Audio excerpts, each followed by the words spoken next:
نحمده ونستعينه ونستغفره ونستهديه ونعوذ بالله من شرور أنفسنا وسيئات أعمالنا من يهد الله فلا مضل له ومن يضلل فلا هادي له ونشهد أن لا إله إلا الله وحده لا شريك له وأن محمدا عبده ورسوله صلى الله عليه وآله وسلم.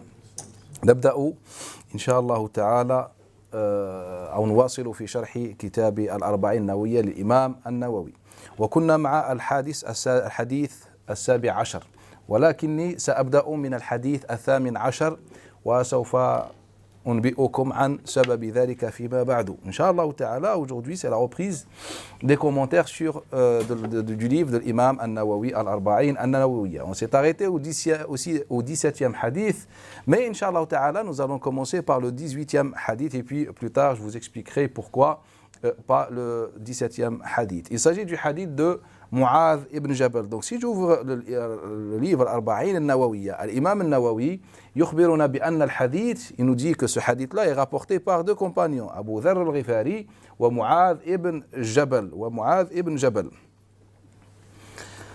Donc le 18e hadith, il nous dit عن معاذ عن أبي ذر الغفاري جندب بن جنادة et Mu'adh ibn Jabal.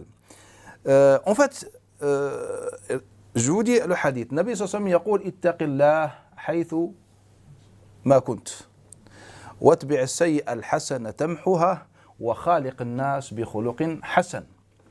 Nabi sallallahu alayhi wa sallam nous dit dans le sens, crains Allah Ta'ala là où tu es, et fais suivre la mauvaise action par une bonne action, et dans ton comportement fait preuve d'une grande moralité, un bon comportement. Et quand on prend l'imam ce livre, on trouve qu'il s'agit de deux compagnons qui rapportent ce hadith-là. Mais en vérité, ce n'est pas deux compagnons. En fait, c'est seul Mu'adh ibn Jabal qui rapporte ce hadith-là. Car le transmetteur, qui est dans la troisième génération, Habib ibn Abi Thabit, le rapporte d'après Maymoun ibn Shabib, d'après Mu'adh ibn Jabal. Il y a un transmetteur qui a dit d'après Abi Dharr al-Ghifari. Et en vérité, c'est Mu'adh ibn Jabal qui rapporte ce hadith-là. Et quand on consulte les différentes chaînes de transmission de ce hadith-là, ils sont tous d'accord qu'il s'agit de Mu'adh ibn Jabal. Hakam ibn Utayba le rapporte également d'après Maymoun ibn Shabib, d'après Mu'adh ibn Jabal. Il le rapporte l'imam Ibn al-Abbar dans son Mu'jam, c'est un savant du hadith, dans son Mu'jam, dans son recueil. D'après Hamad ibn Salama, d'après Thabit al-Bunnani, d'après Anas ibn Malik, d'après Mu'adh ibn Jabal. Il le rapporte également Abu Samit, Saïd ibn Abi Saïd, d'après son père, d'après Abdullah ibn Amr ibn al-As, d'après Mu'adh ibn Jabal. Rapporté également par Al-Bukhari dans son authentique, d'après Yahya ibn Sayfi, d'après Abi Ma'bad, Mawla Abdullah ibn Abbas, d'après Abdullah ibn Abbas, d'après Mu'adh ibn Jabal. Bref, tous les transmetteurs le rapportent d'après Mu'adh ibn Jabal. Donc Abu Dharr al-Ghifari dans cette chaîne de transmission est une erreur. Ce n'est pas Abu Dharr al-Ghifari, mais c'est Mu'adh ibn Jabal uniquement. Rappelez-vous ce qu'on faisait l'année dernière dans ces explications. À chaque fois, on se posait des questions pertinentes. Est-ce que le prophète l'a prononcé, le hadith? Et si c'est oui, dans quel contexte? À qui le prophète sallallahu alayhi wa sallam l'a dit? Car si on a le contexte qui veut dire l'endroit et le temps, et si on a la personne qui a entendu ce hadith de Nabi sallallahu alayhi wa sallam, en fait, ces éléments nous permettent de comprendre exactement l'intention et le sens voulu par le prophète sallallahu alayhi wa sallam. Car rappelez-vous, le problème avec les hadiths, et avec déjà dans les divergences au niveau des interprétations des hadiths, car on ne se pose jamais ces questions pertinentes. À qui le prophète l'a dit, dans quel endroit, et en quel moment le prophète sallallahu alayhi wa sallam l'a prononcé.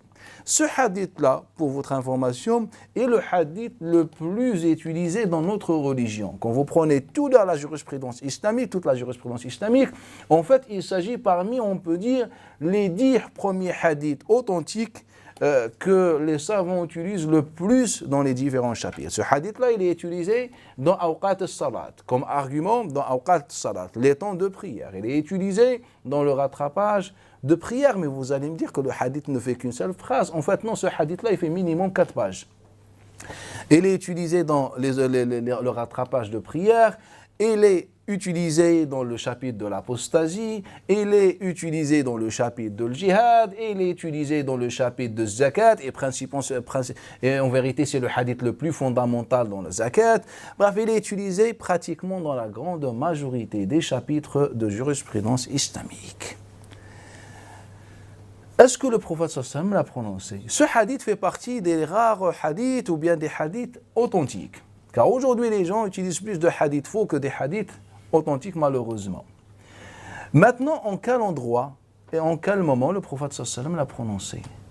Comme vous savez, le jour du grand pèlerinage, في الحج الأكبر, النبي صلى الله عليه وسلم بعث معاذ بن جبل إلى اليمن. Le prophète sallallahu alayhi wa sallam, après le grand pèlerinage, à 2 mois et demi environ de sa mort, il a envoyé Mu'adh ibn Jabal au Yémen pour une mission bien déterminée. Comme rapporte l'imam Zuhri, an Abdurrahman ibn Ka'b ibn Malik.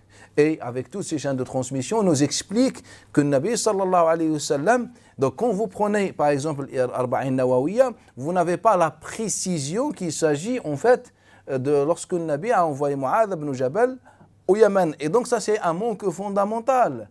Ça va nous handicaper dans notre analyse et compréhension du texte. Mais quand on récolte et on répertorie toutes les chaînes de transmission de ce hadith-là, en fait on trouve que beaucoup d'autres transmetteurs qui ont rapporté ce hadith-là d'après Mu'adh ibn Jabal, ils ne précisent que lorsque le Nabi sallallahu alayhi wa sallam a envoyé Mu'adh ibn Jabal au Yémen. Est-ce que les Yémanites étaient à l'époque musulmans ou pas? Toutes les chaînes de transmission mentionnent que le Nabi sallallahu alayhi wa sallam a bien précisé que je vais t'envoyer à des gens qui ne sont pas musulmans. Et l'histoire prouve que le Yémen, à cette époque, n'était pas encore dans l'islam. N'avait pas encore embrassé l'islam, les gens du Yémen. Et donc, on a un Nabi sallallahu alayhi wa sallam qui envoie Mu'adh ibn Jabal à des non-musulmans pour prêcher la parole d'Allah Ta'ala et il lui donne des conseils. Quand vous prenez ce hadith-là, le Nabi sallallahu alayhi wa sallam, il nous dit, voilà, d'après le prophète sallallahu alayhi wa sallam, ittaqillah haythu kunt. Crains Allah Ta'ala en tout moment. Mais en fait, le prophète sallallahu alayhi wa sallam n'a dit pas cela directement. Mu'adh ibn Jabal, qu'est-ce qu'il a dit? Awsani Rasulullahi lamma ba'athani au Yémen. Le prophète sallallahu alayhi wa sallam m'a donné un conseil, m'a donné un testament lorsqu'il m'a envoyé au Yémen. Et il m'a dit, oh Mu'adh, sache que tu me reverras plus, ya Mu'adh. Et c'est vrai, Mu'adh ibn Jabal, lorsqu'il est rentré, le Nabi sallallahu alayhi wa sallam était mort. Et donc il lui a donné ce testament. Il lui a dit, innaka sata'ti ala nas ghayr muslimin ou fi riwaya min ahli al-kitab, que tu vas voir rencontrer des gens qui ne sont pas musulmans, dans une version qui font partie des gens du livre. Fattaqillah ya Mu'adh. Crains Allah Ta'ala ya Mu'adh. Et fais suivre la mauvaise action d'une bonne action. Et dont ton comportement fait preuve d'un comportement ou bien d'une grande moralité. Et ça nous ouvre beaucoup de portes. Avant de parler de ces portes-là, et Inch'Allah Ta'ala, dans cette assise, en quelques mots, on va comprendre en fait tous les chapitres que ce hadith-là va aborder. Je vous donne un exemple, la zakat. Je pense que c'est parmi les sujets les plus difficiles pour les musulmans aujourd'hui, la zakat. Mais je vous assure, c'est qu'on va prendre 2 minutes pour expliquer la zakat en islam et chacun de vous va comprendre exactement ce que ça veut dire zakat avec tous ces détails en islam, dans ce hadith-là. C'est pour ça que je vous ai dit qu'il fait partie des hadiths les plus importants et les hadiths les plus fondamentaux en islam. Mais qui c'est Mu'adh ibn Jabal? En fait, Mu'adh ibn Jabal, le Nabi sallallahu alayhi wa sallam va l'envoyer au Yémen. Savez-vous quel âge il avait? On commence par la fin. Mu'adh ibn Jabal est mort la 18e année, à l'époque de Omar ibn Khattab. À l'époque de Omar ibn Khattab, pendant la peste, ou ce qu'on appelle Ta'oun Amwas. C'est une peste qui a touché la majorité de la terre islamique. Elle a touché une partie de l'Irak, une partie de Hacham, la Syrie, le nord de l'Arabie Saoudite aujourd'hui. Elle a touché une grande partie. Des centaines de milliers de musulmans ont trouvé la mort dans cette maladie. Et Mu'adh ibn Jabal est parmi ceux qui ont trouvé la mort cette année. Il avait 28 ans, le jour de sa mort. Et il est mort la 18e année, après l'émigration. Donc le jour de l'immigration, il avait quel âge? Hein? Il avait 10 ans. Et le jour de la mort de Nabi sallallahu alayhi wa sallam, l'année de la mort de Nabi sallallahu alayhi wa sallam, il avait quel âge? Hein? Une vingtaine d'années. On est d'accord? Car Nabi sallallahu alayhi wa sallam l'a envoyé à environ 2 mois et demi avant sa mort. Donc il avait 19 à 20 ans. Et bien Nabi sallallahu alayhi wa sallam l'a envoyé. Mais ce qui est étonnant, c'est que parmi les compagnons, il y avait de grands compagnons. Il y avait Abu Bakr, il y avait Omar, il y avait Uthman, il y avait Ali, etc. Pourquoi Mu'adh ibn Jabal? En fait, c'était, comment dire, c'était le capital dans la politique et le message de Nabi sallallahu alayhi wa sallam. En fait, c'est la question des jeunes. Et c'est pour ça que Nabi sallallahu alayhi wa sallam, on l'a vu prendre soin de la jeunesse. Et en fait, et c'est ce que tous les prophètes ont fait, car quand on prend les récits des prophètes dans le Coran al-Karim, on remarque que seuls les jeunes qui ont soutenu les prophètes. فَأَمَا أَمَنَ لِمُوسَى إِلَّا ذُرِّيَّةٌ مِّن قَوْمِهِ. Allah Ta'ala nous dit au sujet des suiveurs, des croyants à l'époque de Moussa alayhi salam, il nous dit seuls quelques jeunes du peuple de Moussa alayhi salam qui ont suivi Moussa alayhi salam. Lorsqu'Allah Ta'ala parlait des gens de la caverne, il nous a dit إِنَّهُمْ فِتْيَةٌ آمَنُوا بِرَبِّهِمْ. Ce sont des fitya, ce sont des jeunes qui ont cru, qui ont suivi le message d'Allah Ta'ala. Et en fait, et c'est ça le point commun entre les messages, Ils ont été souvent suivis par les jeunes. Et c'est pour ça que cette fois-ci aussi, Nabi sallallahu alayhi wa sallam va envoyer Mu'adh ibn Jabal radiyallahu anhu, qui avait à l'époque environ une vingtaine d'années. Une vingtaine d'années aujourd'hui, si à cet âge-là, en fait, on n'a rien compris en fait de la vie. À cet âge-là, on est encore dans les jeux, on n'est pas encore mature. Alors qu'à cet âge-là, Nabi sallallahu alayhi wa sallam, il faut qu'on se mette à la place de cet homme. Un homme qui va quitter sa famille, qui va quitter sa région et qui va rejoindre un endroit qu'il ne connaît même pas. En fait, il faut prendre cela en considération, l'état psychologique de cet homme. En fait, on était face à des jeunes, mais qui avaient vraiment une réelle maturité, qui étaient psychologiquement très, très, très, très forts. Mu'adh ibn Jabal, est un descendant de Al-Khazraj. Comme vous savez, Al-Ansar sont composés par 2 tribus, Al-Aws ou Al-Khazraj. La plus puissante, c'est Al-Khazraj. Et Mu'adh ibn Jabal, il habitait exactement à quelques centaines de mètres l'ouest de la mosquée. Quand on sort de la mosquée de Nabi sallallahu alayhi wa sallam, on essaye de l'imaginer. On sort par la porte de Abu Bakr as-Siddiq qui est située à l'ouest, en direction de la mer Rouge, et on sort et on commence à marcher. On va tomber, après quelques centaines de mètres, on va tomber sur un fleuve qui s'appelait autrefois le fleuve de Buthan.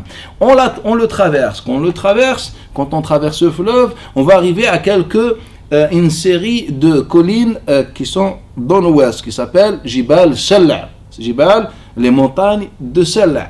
Et le nord, si on contourne ces montagnes par le nord, on va tomber directement sur la maison de Mu'adh ibn Jabal. Et derrière ces montagnes, il y a la mosquée de Abu Bakr as-Siddiq, la mosquée de Sa'd ibn Abi Waqqas et celle de Ali ibn Abi Talib. Rappelez-vous ce qu'on dit à chaque fois, à l'époque du prophète sallallahu alayhi wa sallam, qu'à Médine, il y avait une trentaine, voire plus de 30 mosquées. Et j'ai expliqué pourquoi. Et donc Mu'adh ibn Jabal habitait dans ce coin-là, qui a été envoyé par la suite, ou bien à la fin de la vie du prophète sallallahu alayhi wa sallam au Yémen. Parmi les récits les plus marquants dans la vie de Mu'adh ibn Jabal, ce que rapporte l'imam al-Tabarani et l'imam ibn al-Mubarak dans son livre Az-Zuhd, d'après Abi Hazim ibn Dinar, d'après Abdurrahman ibn Sa'id ibn Yarbou', d'après Malik al-Dar. Malik al-Dar était le trésorier de Omar ibn al-Khattab. Il est évoqué dans une autre chaîne de transmission lorsque le Médina était atteint par une sécheresse, comme dans le hadith que rapporte l'imam Abdul Razzaq et d'autres, d'après l'Amash, d'après Abi Salih سمان دكوان d'après Malik ibn al-Dar لما يقول أصاب الناس قحط بالمدينة في عهد عمر بن الخطاب, etc. C'est un récit qui est quand même célèbre aujourd'hui. Il est rapporté également par l'imam Abdul Razzaq d'après Ma'mar, d'après Ibn Sharous.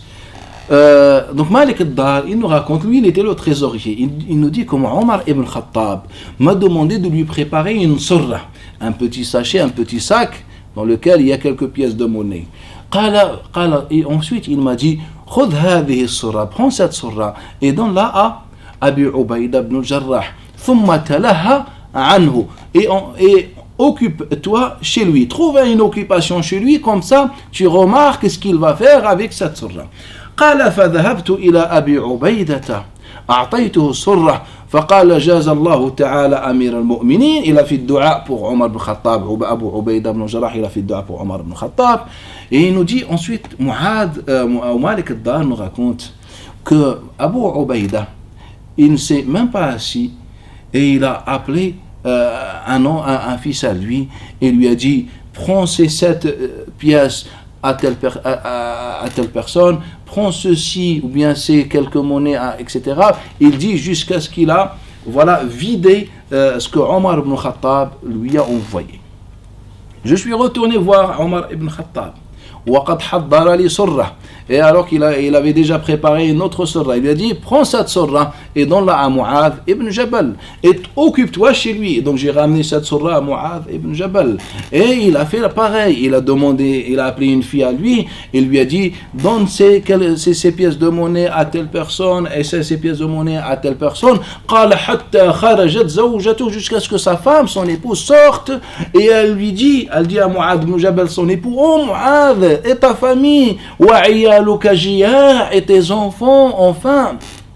قال فنظر في السرة. Et là, Mu'adh ibn Jabal, il regarde la surra. فلم يبق فيها إلا ديناران. Il ne restait que 2 pièces, ou bien 2 dinars, 2 pièces d'or. فقال خذيها ولعيالك. قال رجعت إلى عمر بن الخطاب. Je suis retourné voir Omar ibn Khattab et je lui ai raconté ce qui s'est passé. قال إن هؤلاء لإخوان بعضهم من بعض. إن هؤلاء لإخوان بعضهم من بعض. Ce sont certes des frères, les uns sont des autres, c'est-à-dire ils ne représentent qu'un seul être ou bien qu'un seul corps. Ce récit-là, en fait, nous donne un aperçu sur le degré que ses compagnons ont atteint. Car ses compagnons, la différence entre Mu'adh et nous concrètement, c'est quoi? C'est que tout simplement Mu'adh a été éduqué par un Nabi sallallahu alayhi wa sallam et nous, non. Est-ce qu'il y a une injustice? C'est que nous, on n'a pas eu cette chance? Non. En fait, on a cette chance. Mais quand on parle de Nabi sallallahu alayhi wa sallam, personne ne s'y intéresse. Mais quand on parle de dunya, de l'argent, de la richesse, des projets, etc., et bien tout le monde sont présents. Et bien c'est ça la différence. Ces compagnons avaient leur occupation, mais kullu wahidin minhum habasa nafsahu ma'an Nabi sallallahu alayhi wa sallam. Mais ils se sont imposé le fait de rester avec le Nabi sallallahu alayhi wa sallam pour apprendre. Omar ibn Khattab radiyallahu anhu, qui travaillait comme les autres, il avait une famille à charge. Qu'est-ce qu'il faisait, comme rapporte l'imam al-Bukhari d'après Abil Yaman, d'après Al-Hakam, d'après Zuhri, d'après Ubaydullah, d'après Abdullah ibn Abbas? Il nous dit quoi?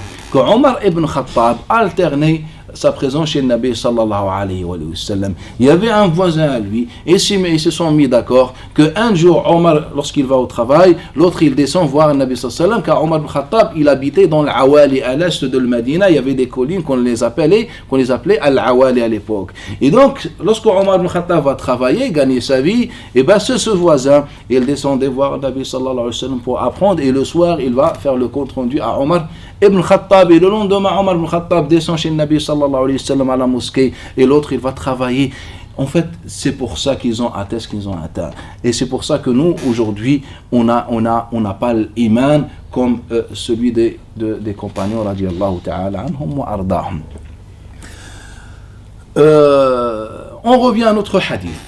النبي صلى الله عليه وآله وسلم بعث معاذ ibn Jabal. Il a envoyé Mu'adh ibn Jabal et lui a donné ce conseil, composé par 3 conseils. Taqillah, crains Allah Ta'ala. Fais suivre la mauvaise action d'une bonne action. Et la 3e chose, c'est la moralité et la bonté. En vérité, le Nabi sallallahu alayhi wa sallam n'a pas évoqué 3 choses. En fait, ce sont 2 choses. Mais il faut qu'on comprenne ce que ça veut dire ittaqillah, qui est traduit généralement par crains Allah Ta'ala, la crainte.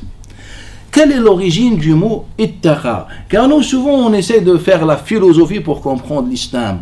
Et on a oublié un principe tout simple. C'est que l'islam, c'est-à-dire le Coran et le Hadith, ont un langage commun. Allah n'a pas voulu, par le Coran, que seuls les savants qui le comprennent. Allah Ta'ala, il nous a dit Afala yatadabbaruna al-Qur'an. Pourquoi il ne médite pas le Coran al-Karim? C'est-à-dire celui qui ne médite pas, en fait, il a tout simplement désobéi à Allah Ta'ala. Et donc tu ne peux pas me dire que tu n'as pas le niveau ou je ne sais pas les compétences pour comprendre le Coran. En fait, le Coran al-Karim est un langage commun. C'est pour ça, lorsque le Nabi sallallahu alayhi wa sallam dit Ya Jibril, demande à Allah Ta'ala que ce Coran soit accessible. فَإِنَّهُ يَقْرَأَهُ الْكَبِيرُ وَالصَّغِيرُ, car le Coran al-Karim est lu par le grand, le petit, المرأة والرجل, la femme et l'homme, et man qara'a kitaban wa man lam yaqra qat, et par celui qui sait lire et écrire, et par celui qui ne sait ni lire ni écrire. C'est ce que le Nabi sallallahu alayhi wa sallam a dit à Jibril alayhi salam dans le hadith de Rabi'i ibn Hiraj, d'après Hudayfa ibn al-Yaman et Abdurrahman ibn Abi Bakr, d'après son père.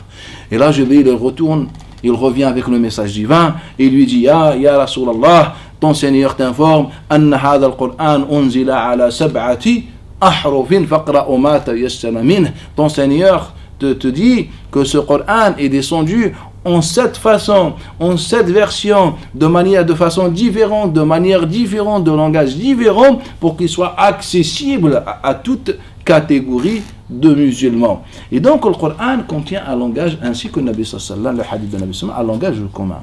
Donc lorsque le Nabi sallallahu alayhi wa sallam dit ittaqillah, en fait, ce n'est pas difficile. Quand on dit à quelqu'un ittaqi, qu'est-ce qu'on comprend en langue arabe? En fait, ittaqi vient du mot, dérivé du mot waqa. Et waqa, ça veut dire protéger, ou se protéger, préserver, ou se préserver. Et comment on est arrivé à ittaqa? En fait, c'est simple. Si je vous dis qatala, le verbe tuer, et je vais vous dire que quelqu'un a cherché à tuer.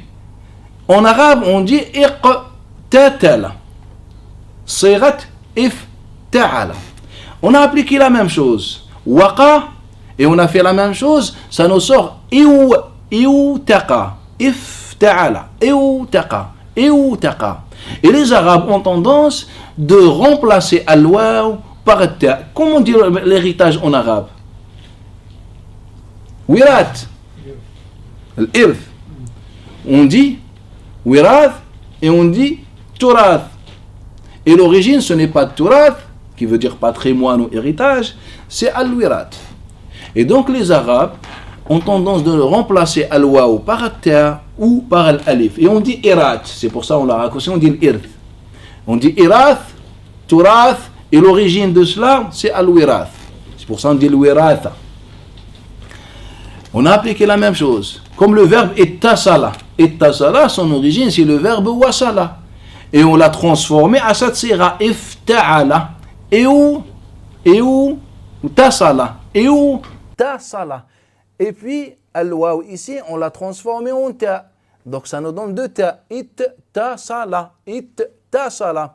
Et vu qu'il y a 2 ta ensemble, on a fait ce qu'on appelle al-idgham. On a remplacé la première par shadda. Au lieu de dire ittasala, on a dit ittasala. Ittasala. Ittaqa. Donc ittaqa, c'est la recherche de la protection. Donc quand Allah Ta'ala vous trouvez, ou bien quand Allah Ta'ala, ou bien quand vous trouvez dans un verset ou dans un hadith, le verbe ittaqa, c'est-à-dire il vous demande de chercher la protection contre, et maintenant il faut lire la suite du verset ou la suite du hadith pour savoir de quoi on parle. Ça c'est la première chose. La deuxième chose, اعلموا أن الله تعالى استعمل التقوى في معنيين. Allah Ta'ala a utilisé le mot attaqa dans deux contextes. Le premier, يا أيها الذين آمنوا اتقوا الله حق تقاته. Dans sourate Ali Imran, Allah Ta'ala il nous dit oh les croyants, اتقوا الله حق تقاته. Entre nous, on va la traduire par craignez Allah. Craignez Allah comme il doit être craint, c'est-à-dire que vous devez craindre Allah Ta'ala jusqu'au bout.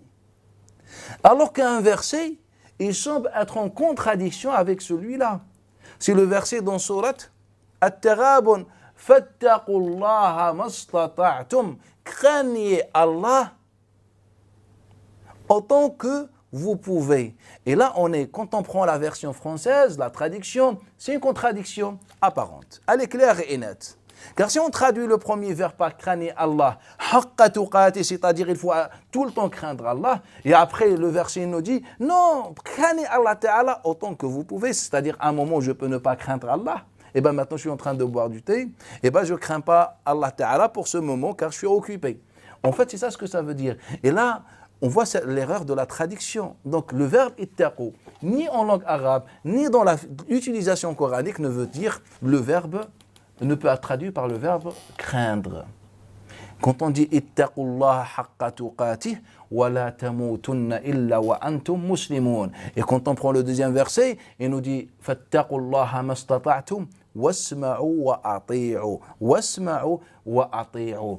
Généralement, quand vous lisez le Coran, ce verbe est utilisé dans deux sens. Soit un sens qui concerne le cœur, la foi, soit un sens qui concerne les pratiques. Le cœur, c'est dans le verset dans Surat Al-Imran. Ya ayyuhalladhina amanu taqullah, craignez Allah entre nous, taqullah haqqa tuqatih, la vraie taqwa. Et Allah Ta'ala nous l'explique dans la fin du verset, wa la tamutunna, et ne mourrez illa wa la tamutunna illa wa antum muslimun. Ne mourrez que musulmans. C'est-à-dire qu'il faut qu'on meure musulman, en ayant la foi dans le cœur. Al-Iman et l'Islam dans le cœur. C'est pour ça qu'Allah Ta'ala il nous dit, vous devez mourir musulman. Et dans l'autre verset, Allah Ta'ala il nous parle des pratiques. Fattaqullah, ittaqullah autant que vous pouvez. En fait, Allah dans ce verset, tout simplement, prend en considération la faiblesse de l'homme autant que vous pouvez. Si vous ne pouvez pas, moi je ne peux pas, est-ce que Allah Ta'ala m'autorise de ne pas le craindre dans ce verset, si ça me dépasse? Bien sûr que oui, car Allah Ta'ala dit fattaqullah mastata'tum. Et ce verset, il parle en fait des pratiques. Je ne peux pas veiller la nuit, jeûner le jour et faire tous les bienfaits de l'islam qui existent en même temps. C'est impossible. Allah Ta'ala me dit fattaqullah autant que vous pouvez. Wasma'u wa ati'u. Écoutez et obéissez à Allah Ta'ala. Et donc Allah Ta'ala utilise le mot at-taqwa dans deux sens. Maintenant, comment reconnaître et savoir de quel sens s'agit-il? Il faut qu'on lise à chaque fois le verset ou le hadith. Si le verset ne mentionne pas avec une adoration, et bien là on est dans le taqwa qui concerne le cœur. Comme Allah Ta'ala dit, Ya ayyuhalladhina amanu taqullah wa aminu bi rasulihi yu'tikum kiflayn dans surat Al-Hadid. Allah Ta'ala dit, oh vous les croyants, taqullah, c'est-à-dire demander la protection d'Allah Ta'ala, et croyez à son messager, yu'tikum, ainsi il vous donnera ainsi kiflayn, une double récompense. Là dans ce verset, Allah Ta'ala ne parle pas d'une adoration quelconque. Allah Ta'ala il parle de l'iman, c'est pour ça il a dit juste après et croyez à son messager. Mais par contre si on prend un autre verset, Allah Ta'ala dans Surat Al-Imran il nous dit wasari'u, concourez-vous à maghfiratin min rabbikum, un pardon de votre Seigneur, et wa jannatin 'arduha as-samawati wal ard, et un jardin vaste comme les cieux et la terre, u'iddat, préparé pour qui? Lil muttaqin. Mais qui sont ces croyants? Qui sont ces muttaqin? Allah Ta'ala il nous dit quoi? Alladhina, il nous dit deux points, ceux alladhina yunfiquna fi sarra, ceux qui dépensent dans l'aisance, wad-darra, et dans l'adversité, wal-kadhimin al-ghayz, ceux qui dominent leur rage. Et là, Allah Ta'ala, il nous explique ce que ça veut dire al-muttaqi. Et donc, en fait, le taqwa a deux sens. Il y a le taqwa qui n'est pas négociable, c'est-à-dire ta foi en Allah Ta'ala, c'est-à-dire tu dois mourir musulman et croyant. Et il y a une taqwa qui est négociable, c'est-à-dire où Allah Ta'ala prend en considération, en fait, l'homme et nos capacités. Et dans ce hadith, Allah, Nabi sallallahu alayhi wa sallam, il dit au messager, ou bien il dit à Mu'adh ibn Jabal, qui est son messager aussi au Yémen, il lui dit quoi? Ya Mu'adh, ittaqillah. Et ensuite il lui dit deux choses. Il lui dit, deux choses. La première fait suivre la mauvaise action d'une bonne action. Et la deuxième chose, c'est le comportement. Et donc, on comprend que taqwa, car un nabi, il est dans la logique du Coran. En fait, taqwa ici ne veut pas dire, en fait, ce n'est pas un troisième conseil. En fait, c'est comme si je vous dis, placez votre confiance en Allah Ta'ala en faisant ceci. Ça ne veut pas dire qu'en fait, la confiance... Non, en fait, je vous explique que si vous faites ça, en fait, vous avez réellement, en fait, la confiance en Allah Ta'ala. Et là, Nabi sallallahu alayhi wa sallam, c'est comme s'il lui a dit, en fait, la taqwa ya Muhammad que je te conseille, c'est deux choses. Le comportement, et quand tu te trompes, essaye d'effacer cela. Car Nabi sallallahu alayhi wa sallam, il dit, fais suivre la mauvaise action d'une bonne, celle-ci l'effacera.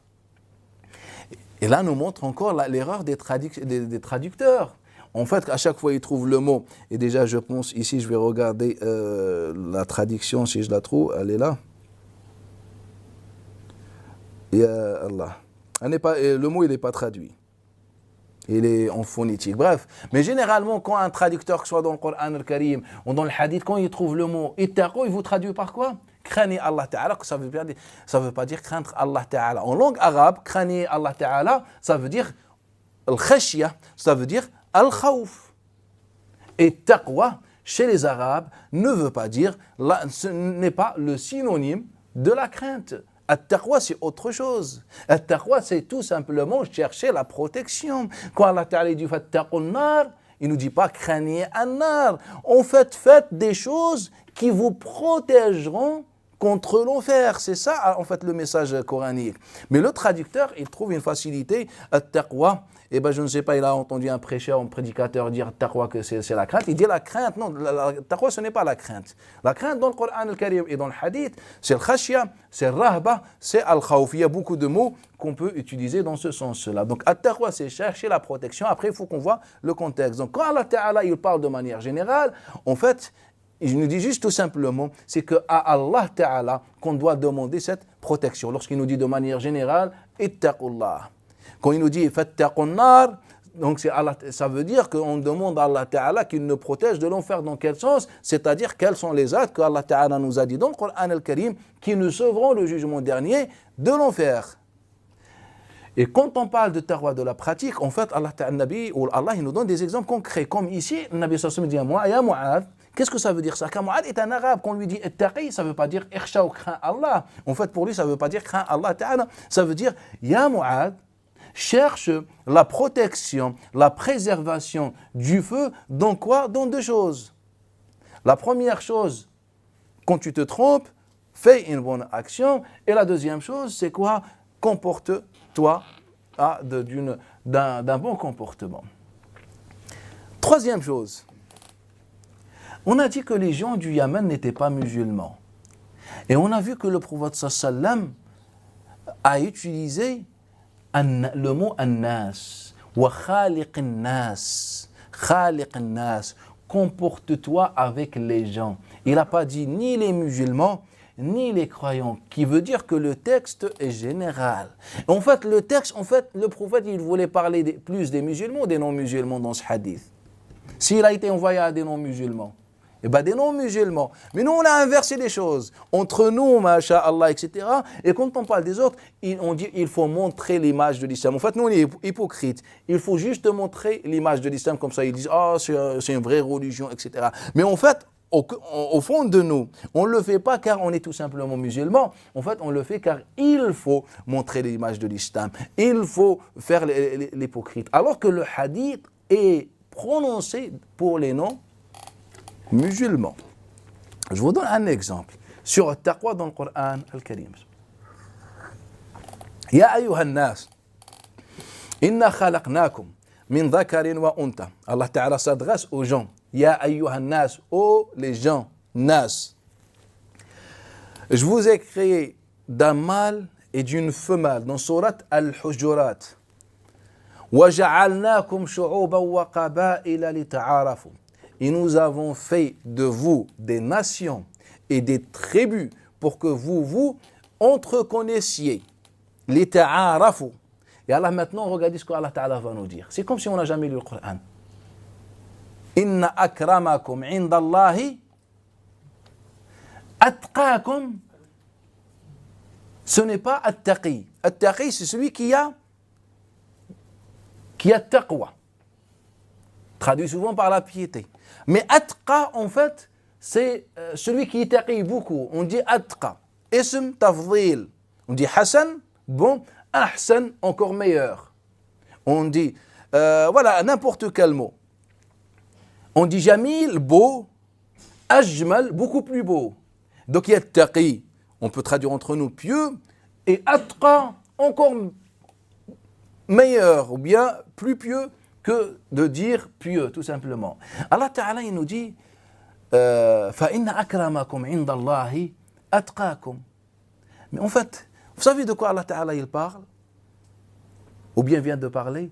Allah Ta'ala nous dit, regardez, quand on ne lit pas le Coran al-Karim, je vous ai créé d'un mâle et d'une femelle, nous les hommes et les femmes, on est créé d'un mâle et d'une femelle. Adam alayhi salam et Hawa. On est d'accord sur ce principe. Deuxième chose. وَجَعَلْنَاكُمْ. Et nous avons fait de vous des nations et des tribus.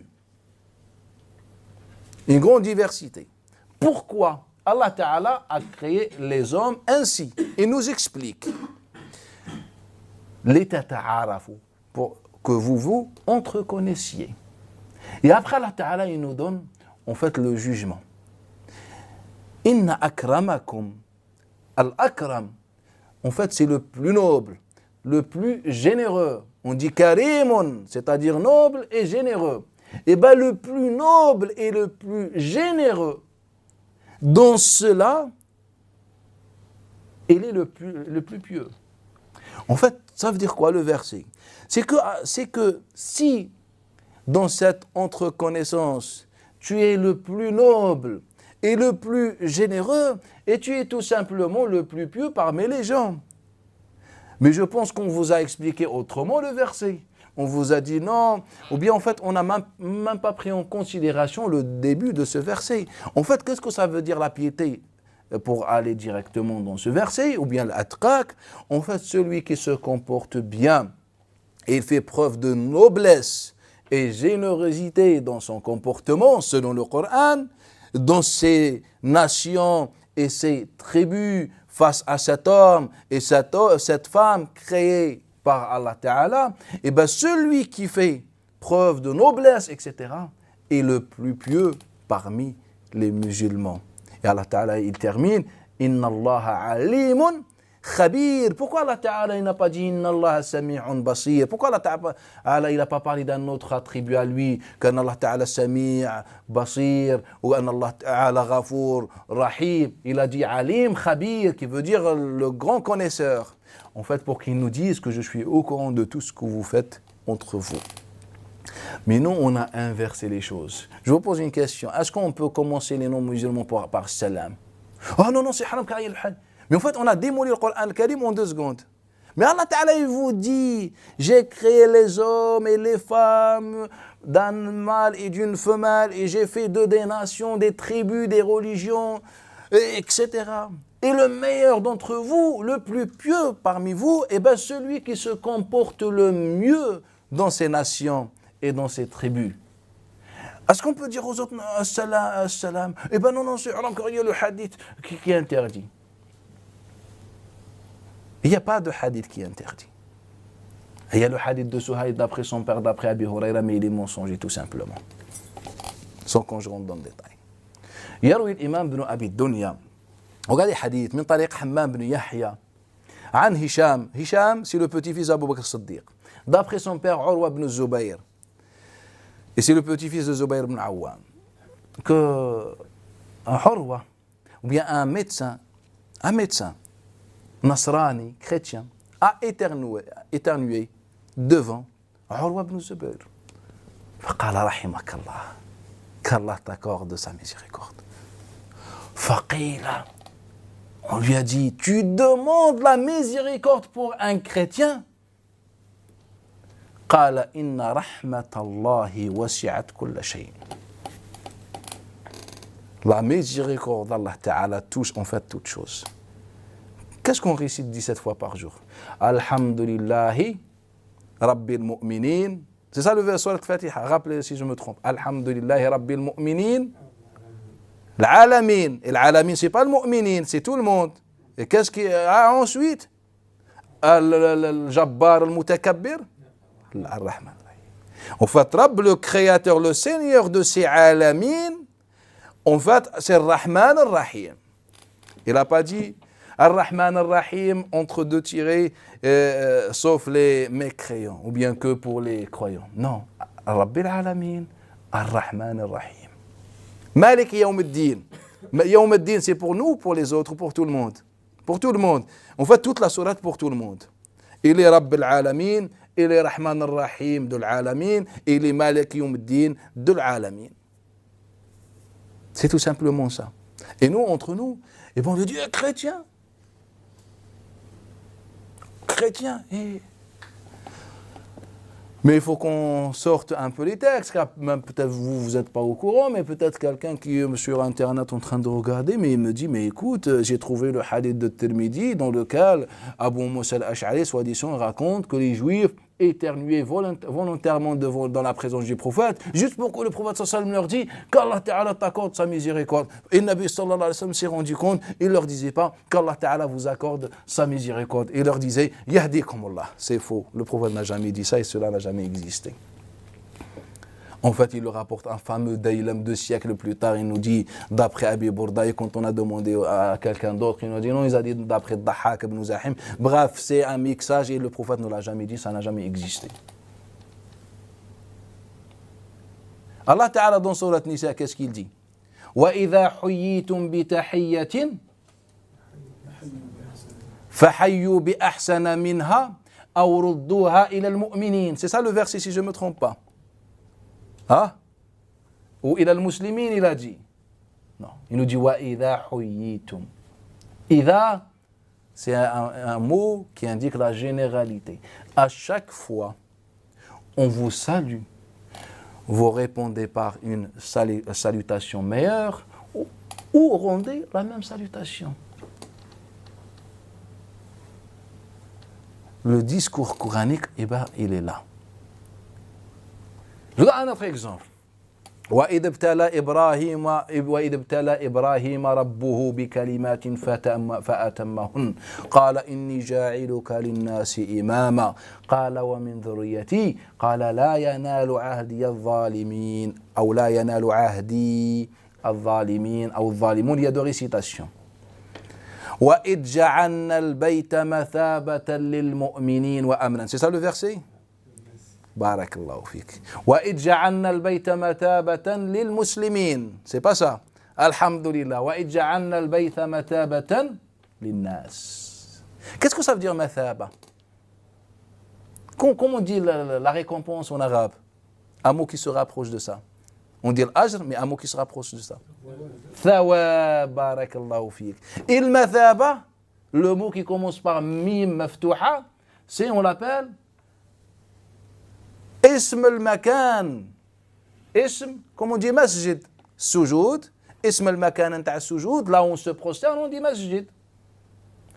Le wudu, les ablutions, là on fait le wudu, comment ça s'appelle? Toujours on commence par le mim, le maïda'a. Là où on égorge le jazour. Le jazour, ça veut dire la bête. Comment on dit là où la boucherie en arabe? Le majzara. Pourquoi ça s'appelle le majzara? Car c'est l'endroit où on égorge le jazour. Et le jazour, c'est la bête. Et donc Allah Ta'ala, il nous dit quoi? Et rappelle-toi, lorsque nous avons fait de cette maison un lieu de thawab. Et c'est pour ça que c'est traduit généralement de visite. Mais ce n'est pas important. Ce n'est pas important. On dit thawab ou ici, un lieu de récompense ou un lieu de visite. Et quoi d'autre? Wa ru'ban. وَإِذْ جَعَلْنَا الْبَيْتَ مَثَابَةً لِلنَّاسِ وَرُعْبًا. C'est ça le verset? وَأَمْنًا. Ru'b, c'est la terreur. Et l'am, c'est quoi? La paix.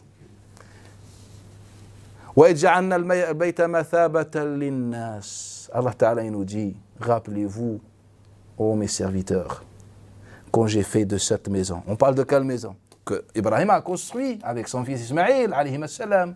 Il nous dit, rappelez-vous, quand j'ai fait de cette maison un lieu de visite, de fréquentation pour les gens et ainsi un lieu de iman de l'amen. C'est ça ce que Allah Ta'ala dit ou pas? Mais on a appris que le prophète a dit est-ce que les non-musulmans peuvent entrer dans les mosquées? Non, non, astaghfirullah, ils sont impurs. Mais Allah vous a dit que la maison la plus sacrée qui est la Kaaba, en fait, a été construite pour les musulmans et les associateurs. Allah vous dit. J'ai rien rajouté. Allah Ta'ala dit Nas. Pourquoi? Pour qu'elle soit visitée, car déjà la Kaaba, en fait, est une preuve ou c'est un élément qui te lie à Allah Ta'ala. En fait, c'est un lien, juste le fait de voir le Kaaba, même si tu n'es pas musulman. Et un lieu de amen. Et aujourd'hui, les musulmans engendrent la paix ou engendrent la terreur. Déjà, entre nous, on est tout le temps divisés. On est dans le conflit, car on n'a rien compris tout simplement. Et bien dans ce verset, Allah Ta'ala nous explique que cette maison, c'est pour les gens. Dans le verset dans Surat An-Nisa sur la salutation, c'est pour tout le monde. Et même Abdullah ibn Abbas, qu'est-ce qu'il disait comme rapporte Simak ibn Harb d'après Ikrima, d'après lui? Il disait « As-salam tabdhuluhu walaw li majousi » As-salam, tu le dis même à un majousi, celui qui adore le feu. Et nous déjà entre nous, il y a pas, vous entendez pas à gauche à droite quand vous dites à quelqu'un ya rahmakallah et il te dit wa alayk comment ils disent ya Allah, ah non pas ya rahmakallah barakallah fik, il te dit wa fik, pas wa fika barakallah fika wa fik. Déjà on a la flemme, comme on dit, de répondre à une bonne parole. Wa fik, ça n'existe où? Ça existe où? Ça existe nulle part. La première fois que j'entends ça, c'est en France. Assalamu alaykum wa alayk. Alors qu'Allah Ta'ala nous dit par une meilleure, il commence par la meilleure. Sauf si tu as un problème dans ta langue, tu es handicapé ou je ne sais pas, ou tu n'as aucune langue, tu n'as plus de langue, et bien tu réponds par la même ou je ne sais pas. Mais Allah Ta'ala, il commence par la meilleure. Et même si tu as avec quelqu'un un conflit ou je ne sais pas et que tu ne peux pas donner une meilleure, tu redis la même chose, car c'est un devoir. C'est une dette. Une fois quelqu'un t'a dit « Assalamu alaykum », eh ben, tu es endetté. Il faut que tu répondes. « Barakallahu fik », il faut que tu répondes. « Jazakallah khair », il faut que tu répondes. C'est une dette, Allah Ta'ala te dit. Et donc, le Nabi sallallahu alayhi wa sallam, dans le hadith de Mu'adh ibn Jabal, il lui dit que tu vas voir des mouchrikines, ou tu vas voir des gens du livre, bref, des non-musulmans, et crains Allah Ta'ala en faisant deux choses. Ou taqillah, protège-toi contre l'enfer en faisant deux choses. Quand tu fais une mauvaise action, fais-la suivre par une bonne. Comme ça, tu vas l'effacer. Et la deuxième chose, c'est le bon comportement. Et bien, c'est ça le message que Nabi sallallahu alayhi wa sallam a donné à Mu'adh ibn Jabal. Et rappelez-vous ce qu'il lui a dit au début, que tu ne vas pas me revoir. C'est vrai, Nabi sallallahu alayhi wa sallam est mort. Et Mu'adh ibn Jabal était encore au Yémen. Un jeune de 20 ans. Il était encore au Yémen pour cette mission prophétique. Et là, nous montre aussi l'erreur des hadiths qu'on trouve dans le recueil que Mu'adh ibn Jabal, il voulait, quand il est rentré du Yaman, il s'est prosterné devant le Nabi sallallahu alayhi wa sallam. Il a dit, il a dit non, j'ai vu, en fait, c'est ainsi que les gens là-bas saluaient leurs notables, etc. En fait, c'est faux, car le Nabi sallallahu en fait, était mort et lui, il n'a pas vu le prophète sallallahu alayhi wa sallam. Deuxième chose, un deuxième exemple dans le Taqwa dans le Coran al-Karim, car si on termine avec cela. Allah Ta'ala, qu'est-ce qu'il dit dans Surat al-Baqarah, car c'est fondamental. On ne comprend plus le Coran al-Karim. Quand on laisse les gens réfléchissent et comprennent à notre place le Coran. Et ils font les intermédiaires. Alors qu'Allah Ta'ala, dans le Coran, qu'est-ce qu'il nous dit? Vous trouvez dans le Coran al-Karim, Allah Ta'ala dire Ya ayyuhal a'immatu wa shuyukh a'limul mu'minin, ô vous les shuyukh et les imams, dites aux croyants. Ou bien il nous dit Ya ayyuhal ladhina amanu. Allah s'adresse directement à nous. Ya ayyuhalladhina amanu. Et moi, je fais le tour, je vais demander un cheikh ou un imam. Allah Ta'ala te dit Ya ayyuhalladhina amanu. Allah Ta'ala, il est direct, il se rapproche de toi, il fait le premier pas. Et toi, tu vas chercher un livre, ou tu vas chercher sur Internet, ou tu vas voir un imam. Alors qu'Allah Ta'ala, il est direct avec toi. Allah Ta'ala, il t'aime, il veut aller vers toi. Mais toi, tu vas lui tourner le dos et tu vas chercher ailleurs. L'exemple. Allah Ta'ala nous dit Wattaqullah wa yu'allimukum. Allah dans surat Al-Baqarah, dans le plus grand verset dans le Mus'haf. Le verset de l'Mudayana sur les dettes. Wattaqullah wa yu'allimukumullah. Quand vous prenez tous ceux, où vous écoutez toutes les conférences ou les livres, ou les, etc., les explications de ce verset, il vous dit tout simplement, Taqullah, craignez Allah, et quand vous craignez Allah, Allah Ta'ala vous donne une science et une connaissance divine. C'est ça ce qu'on dit ou pas? Wattaqullah wa yu'allimukumullah. Une fois tu as taqwa, tu as cette ouverture du cœur et Allah Ta'ala il te met la science. En fait, c'est une position, c'est une vision juive qui a pénétré le patrimoine islamique. En fait, Allah, ce n'est pas ce qu'Allah Ta'ala a dit, il suffit juste de lire Al-Baqarah. Qu'est-ce qu'Allah Ta'ala a dit juste avant? Ya ayyuhalladhina amanu idha tadayantum bidin.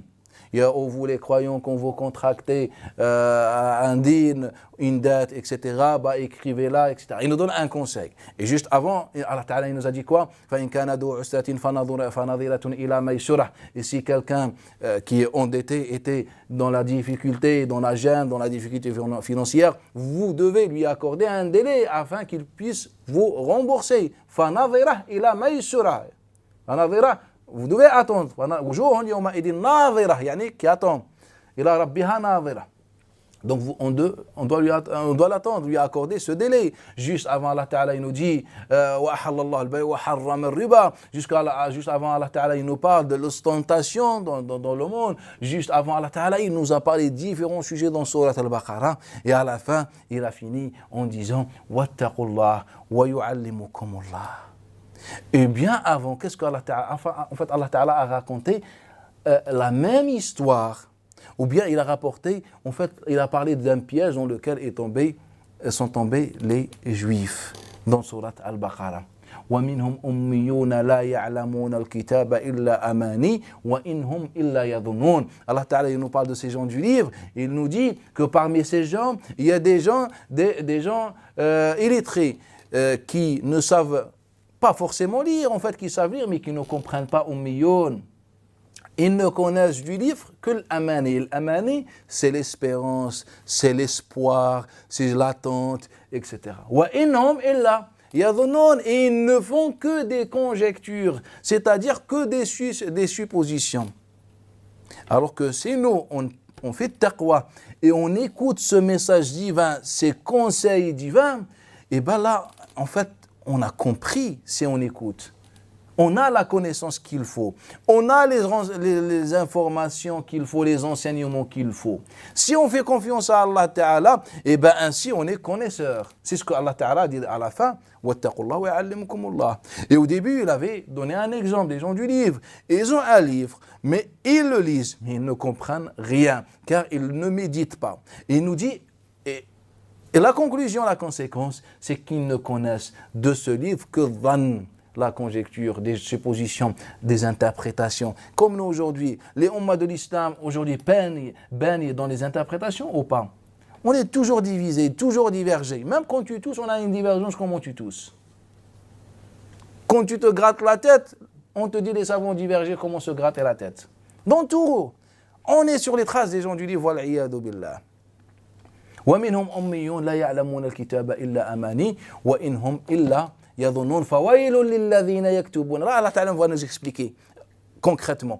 فويل للذين يكتبون الكتاب بأيديهم ليشتروا به ثمنا قليلا فويل لهم مما كتبت أيديهم وويل لهم مما يكتبون. Et Allah Ta'ala dans ce verset, il nous dit malheur à ceux qui de leurs propres mains écrivent des livres comme venant d'Allah Ta'ala, alors qu'ils ne sont pas d'Allah Ta'ala.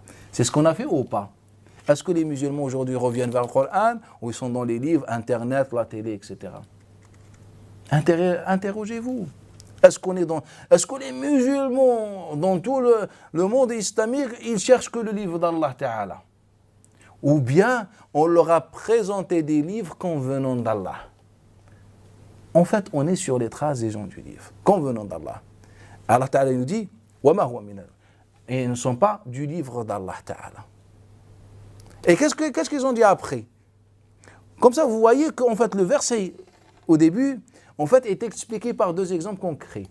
Et Allah Ta'ala dit « Wa inhum illa yadhunnun » et ils ne font que des conjectures, des suppositions. Pour quelle raison? Car vu qu'ils ont délaissé le livre d'Allah en le remplaçant par d'autres livres, ils sont tombés dans les interprétations et divergences. Deuxième chose qu'Allah Ta'ala nous dit, qu'Allah Ta'ala dans le verset nous parle de deux choses. Amani, l'espérance, l'espoir, et deuxième chose, c'est Adhan, la supposition, etc. Et Adhan est expliqué par ces livres qu'ils ont inventés et qui se sont ainsi s'égarés de la voie d'Allah Ta'ala. Et deuxième exemple, Allah Ta'ala dit وَقَالُوا لَن تَمَسَّنَا النَّارِ إِلَّا أَيَّامًا مَعْدُودَاتٍ. Et ils ont dit deux points. Le feu ne nous touchera que quelques jours comptés. C'est ce qu'on dit. Pourquoi on se prend la tête? De toute façon, même si je rentre dans l'enfer, quelques jours plus tard, quelques moments plus tard, il y aura l'intercession du prophète sallallahu alayhi wa sallam et je ressors du paradis. En fait, c'est ce que les Juifs disaient autrefois. C'est ce que les autres disaient autrefois. Al-amani, l'espérance. Ma'alish, Allah ghafourun rahim, Allah Ta'ala il pardonne, Allah Ta'ala il est miséricordieux. Et c'est pour ça qu'on est dans cette situation. En fait, les Juifs, dans Surat al-Baqarah, sont tombés dans deux erreurs. Une erreur chez leur chef religieux, c'est les livres qu'ils ont inventés. Et à cause de ça, le peuple juif s'est éloigné du livre d'Allah qu'Allah a fait descendre sur Moussa alayhi salatu wassalam. Comme notre exemple, on s'est éloigné du livre d'Allah, du Coran al-Karim, le Coran que le prophète a reçu. Pourquoi? Car on est tellement occupé par les conférences, les cours, Internet, les articles, les livres, les dogmes, les idéologies, etc. On a délaissé le livre d'Allah. Et quand on délaisse le livre d'Allah Ta'ala, en fait, c'est quoi notre discours aujourd'hui? Moi, j'ai fait une expérience à un moment. Quand je parle aux gens sur le paradis et l'enfer, ils sont tous attentifs. Et quand on parle du Coran al-Karim, ils sont tous en train de dormir. Comme Allah Ta'ala il nous dit وَتَحْسَبُهُمْ أَيْقَاظًا وَهُمْ sur les gens de la caverne. Quand tu les vois, on dirait ils sont éveillés, ayqav, alors qu'ils dorment. Et bien là, au mois de l'islam, elle est comme ça. Quand tu vois, masha'Allah, les mosquées, les gens en fait, sont vivants, en fait, ils marchent. On dirait ils sont vivants, éveillés. Tahsabuhum ayqav. Mais en fait, ils sont tous en train de dormir. En fait, c'est ça notre cas. Et donc Allah Ta'ala, il nous parle de l'erreur des religieux, des chefs, des imams, des rabbins, des moines, des pasteurs, etc. Il nous dit c'est qui se sont éloignés d'Allah et ils ont fait éloigner les autres en inventant des livres. Et la conséquence, c'est que les autres, le peuple juif, s'est dit quoi? De toute façon, il y a le paradis, l'enfer, on va être touché à un moment par le feu et puis on ressortira un jour. Et donc, moi, dans cette expérience, à chaque fois que je parle du paradis, l'enfer, ils sont les gens impressionnés, les étapes. Ahwal, yawm al-qiyamah.